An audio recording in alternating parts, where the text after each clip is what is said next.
Ladies and gentlemen, dear colleagues, dear guests, it's my pleasure and a true privilege to welcome you all to this event. Please allow me also to convey my best wishes for the new year, for 2020. As an umbrella organization of the 5 Flemish universities, VLIR can rely on VLIR-UOS for already more than 20 years for managing university cooperation for development. And university cooperation for development has become a very high priority. A priority for, I think, all 5 Flemish universities, but to an increasing extent also to all comprehensive, internationally oriented universities, especially here in the West. And in my current capacity as the president or chairperson of VLIR, I, of course, also always have to divide my attention across 5 universities and make sure that I mention them all 5 in my speech, and I will do so. But please allow me to first give a few examples of how we have put in KU Leuven, at KU Leuven, university cooperation for development on the agenda and very high on the agenda. Just to give you a few examples, we, over the past 2 years, increased the budget for scholarships, scholarships for researchers from the south, making their PhD in the north in KU Leuven. We have more KU Leuven academics, so our staff, our scholars involved in university cooperation for development programs, after a true program to, let's say, make sure that all faculties and all ranks and all generations of our faculty would be involved. Very recently, we developed 4 MOOCs with a special focus on the developing countries and issues related to development and also university-related processes of development. We are, and that's a 4th example, trying to lead by example within the League of European Research Universities, our main and most important network. The Champions League of Universities, as we often call it within Europe then, where we now have a full program on collaboration with African countries and universities and with the global South.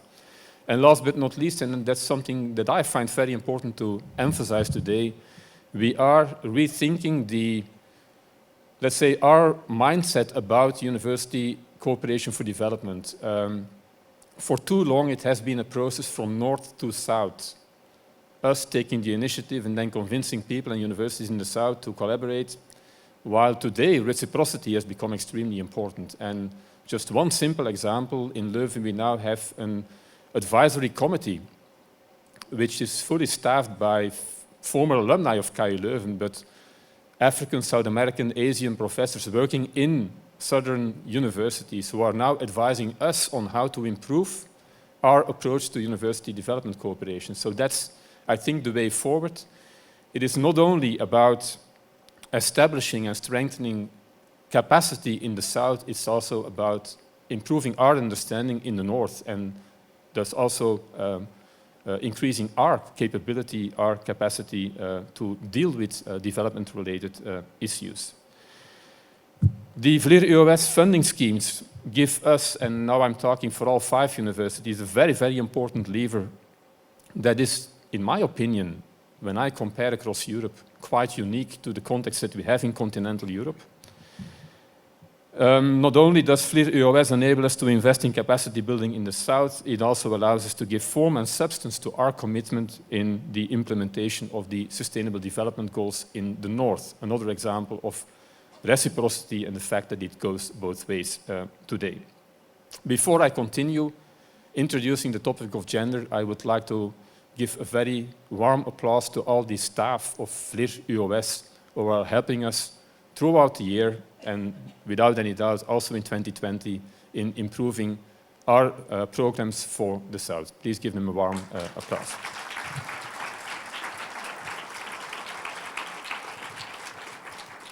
And let me, for the second part, start in a country that is today very close, since recently, very close to my heart, and that is Ethiopia.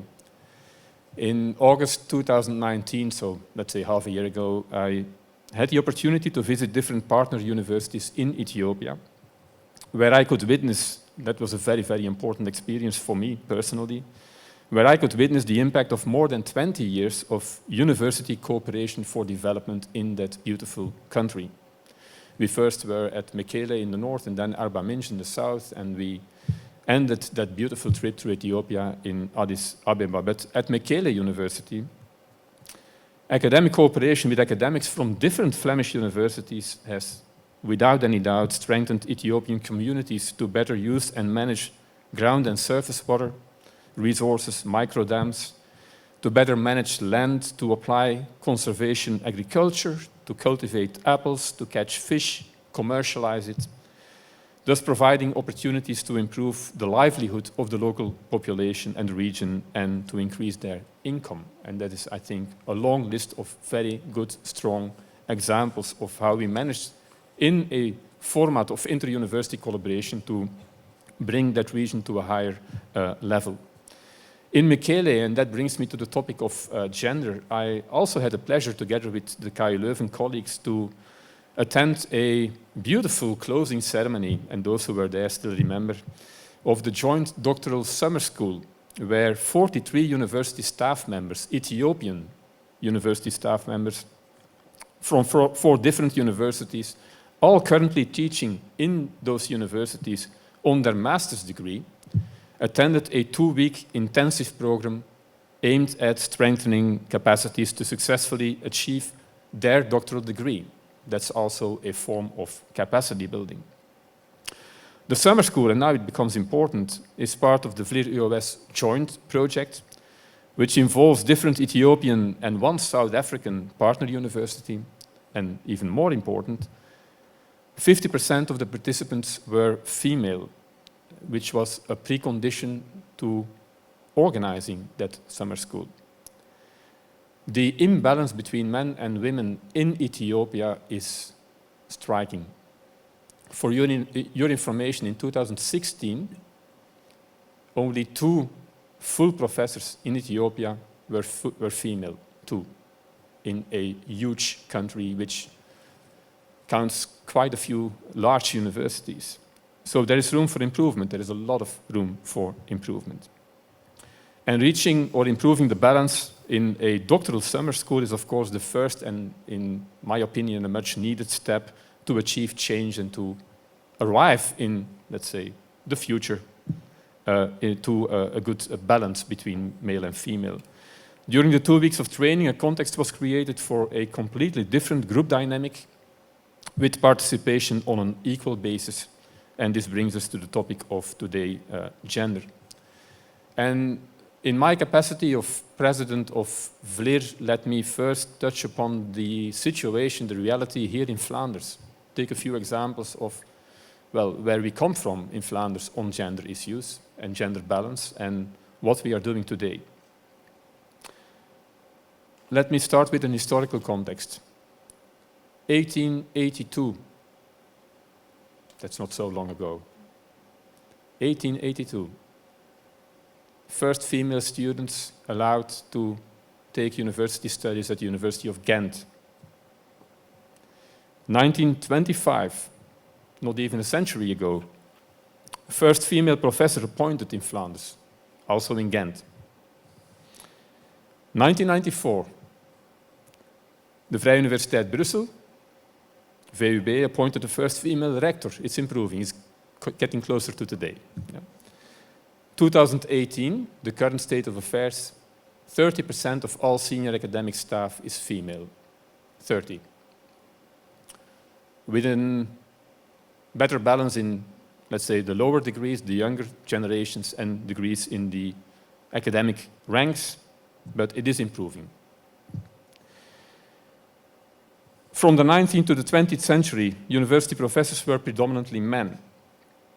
The male majority group in academic institutions set the research agenda, determined the standards of what was considered interesting and needful research, and by doing so, often missing out the perspective of, let's face it, half of the population.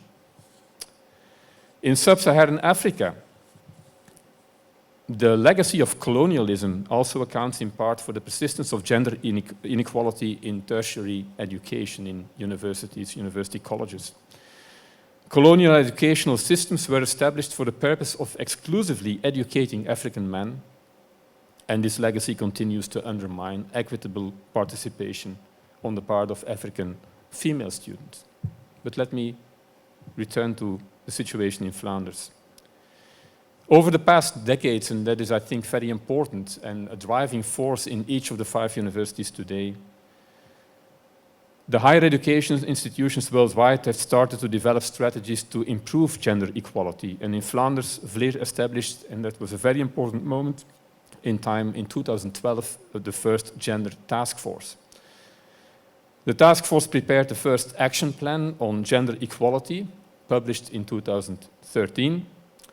And I think that the years after, all 5 universities have made significant progress in this area. In order to highlight the importance of the issue and the remaining gap that has to be bridged, directors sharpened their commitments recently for more gender equality when signing a renewed gender charter recently in June 2019. A charter, also a very important signal, prepared by VLIR in a close collaboration with the Jonge Academie. At my own university, I decided when I decided to run as for rectorship that I would opt for a 50% balanced team within the executive committee of KU Leuven. 4 female vice-rectors, 4 male vice-rectors. And that's the reality today. At the time of the decision and during the campaign, it was a point of very vivid discussion, I can say, amongst men and amongst women. But today it's accepted and I think embraced by the large majority in the university. We recently appointed a female chair, Marianne Thijssen, and are now aiming for a better balance, a better gender balance, also in the board of directors. That's the next step, let's say, at the top of the governance model of KU Leuven. The example of the University of Ghent, you still remember the campaign 2017 in Ghent, for different reasons. Due to modifications in their statutes, the rector election of 2017 introduced a new system of gender-mixed duos of rector and vice-rector instead of individual candidates running for rector. University of Hasselt decided in 2014 that, oh, that is very nice, thank you, yeah, and very welcome. That female lecturers returning from motherhood and parental leave do not have to teach during 1 year. University of Antwerp has set up a mentoring program for young postdoctoral researchers in 2014 with a strong focus on empowering female postdocs. And at the VUB, all 5 honorary doctorates in 2013 were awarded to women. Different practices, different examples, but all signaling the same movement we are in towards a better gender balance. As far as the honorary doctorates are concerned, in about a week, 10 days, our Patron Saint's Day, the 3rd of February this year, we will also award honorary doctorates. We actually imitate what VUB already did in 2013. We decided to award all 5 doctoral degrees to women. And there's one very special person among the, well, currently still the candidates for the honorary doctorate, one very special person, and that is Professor Crenshaw, because she came up with the notion of intersectionality. You might be familiar with that notion, which describes that vulnerability and discrimination are often the result of a combination of characteristics, so not only gender or migration background, but the combination. But of course, always with gender being worldwide an important one in this combination of what makes people vulnerable. Another initiative, and it's the final example that I would like to share with you, another initiative which brings together expertise of all Flemish universities, and that is why I want to highlight this specific example, is the Inter-University Master Program on Gender and Diversity, because it is you always risk to put all your attention on faculty, on staff, on senior academic staff, and then forgetting about the next generation, where, of course, the same message has to be conveyed, and they have to be well embedded in that same movement. And that's why we decided in 2014 to launch the master program on gender and diversity, an example of how we are not only taking gender into account at the level of our staff, but also look at other entry points like the curricula we teach to our students. As chair of the Flemish Inter-University Council, ladies and gentlemen, I mainly focused on examples of Flemish universities and how we highlight the importance of gender and gender-related issues. But this afternoon, that's the good news, you will hear about other inspiring examples and stories from the sector of higher education, yeah, and research, of course. And of course also from the sector of development cooperation, because we all have room for improvement and lessons to learn from each other. So this is also a learning platform this afternoon. To finalize or to close my introductory remarks, and so close at the beginning of 2020, I hope we have come to a point where it is no longer necessary to convince the academic world of why gender matters. I hope everybody here realizes that it is a matter of human rights to improve the situation of, let's face it again, half of the population. I hope everybody here realizes that missing out the perspective of half of the population does not match with the idea of academic excellence. I hope everybody here realizes that gender equality is an accelerator for sustainable development with an ambition of leaving no one behind. And this sustainable development is exactly what VLIR-UOS stands for and intends to contribute to. Thank you, and I hope you will enjoy the rest of the afternoon.